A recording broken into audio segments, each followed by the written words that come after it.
व्रत करने वाले कन्या पूजन भोजन भंडारा कराकर सती कथा में कही थी कि नवरात्रे एकम से प्रारंभ नहीं होते थे, अमावस्या की रात्रि से प्रारंभ हो जाते, इसलिए इसको कहते हैं नवरात्रि।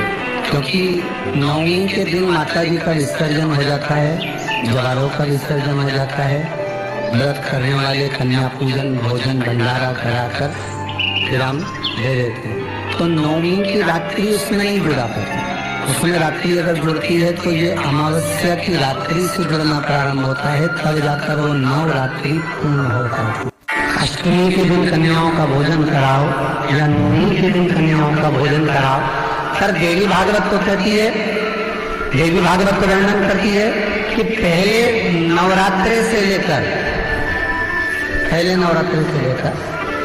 नौवीं तिथि तक जितने दिन देवी के होते हैं, प्रत्येक दिन में आप किसी भी दिन कन्याओं का भोजन करा सकते हो, पहली रात्रि से लेकर पहला दिन से लेकर। पर 9वें दिन को सवेरे पूजन करके यज्ञ करके अनुष्ठान करके देवी को विसर्जन कर दिया, फिर नवरात्रि पूर्ण कैसे हुई? नवरात्रि की पूर्णता होती है अमावस्या की रात से गिनी जाती है।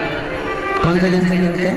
अमावस्या की रात्रि, फिर एकम की रात्रि, फिर दूसरी रात्रि, ऐसे गिनते गिनते अष्टमी की रात्रि तक और नौमी के दिन सुबह तक या दोपहर तक या शाम तक, जब तक आप यज्ञ ना करें तब तक ये 9 रात्रियां पूर्ण गिनी जाती है महाराज देवी भागवत के हिसाब से पूर्णता। और हमने कन्या भोजन का जो क्रम बनाया, अष्टमी के दिन करा देंगे, नौमी के दिन करा देंगे, इस तिथि को करा देंगे, पर भाव देखिए, शास्त्र कहता है भूखे को भोजन जब कराइए जब उसको भूख लगी हो, और ऐसों को कराइए जिसको जरूरत पड़ रही है। अभी नवरात्रि चल रहा है, दुर्गा सप्तशती का पाठ आप लोग कर रहे होंगे। कौन कौन कर रहा है जरा हाथ उठाओ। आप लोग कर रहे हैं, बहुत अच्छी बात है। अगर आप नहीं कर रहे होगे तो ब्राह्मण दुर्गा सप्तशती का पाठ कर रहे हो। उस दुर्गा सप्तशती के पाठ में एक एक जगह पर एक एक स्थान पर देवी का स्थान बताया है। आप लोग अगर सुने होंगे पढ़े होंगे तो उसमें बताया गया है, हे मैया मेरे इस अंग की रक्षा करो, हे भवानी मेरे इस अंग की रक्षा करो, हे माँ मेरे इस अंग की रक्षा करो, हे भवानी मेरे इस अंग की रक्षा करिए, हे माँ आप मेरे नैनों की रक्षा करिए, हे माँ आप मेरी श्रवण शक्ति की रक्षा करिए, हे माँ आप मेरी जिह्वा की रक्षा करिए, हे माँ आप मेरी जंघा की रक्षा करिए। आया कि नहीं आया?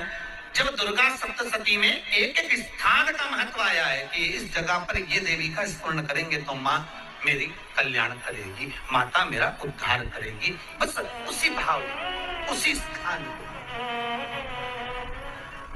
शंकर के शिवलिंग में भगवान शिव का संपूर्ण विग्रह, संपूर्ण। और जब शंकर का संपूर्ण विग्रह है तो हम बाबा से अनुमोदन क्यों ना करें? अभी दुर्गापुर के पहले फुसरों में कथा थी, फुसरो झारखंड में। तो एक बात हमने कही थी फुसरों की कथा में कि जिस व्यक्ति को शरीर में बहुत कष्ट रहता हो, बहुत ज्यादा कष्ट अगर शरीर में रह रहा हो, तो मक्खन थोड़ा सा गाय के दूध का माखन निकालकर शंकर के शिवलिंग पर जो व्यक्ति बीमार रहता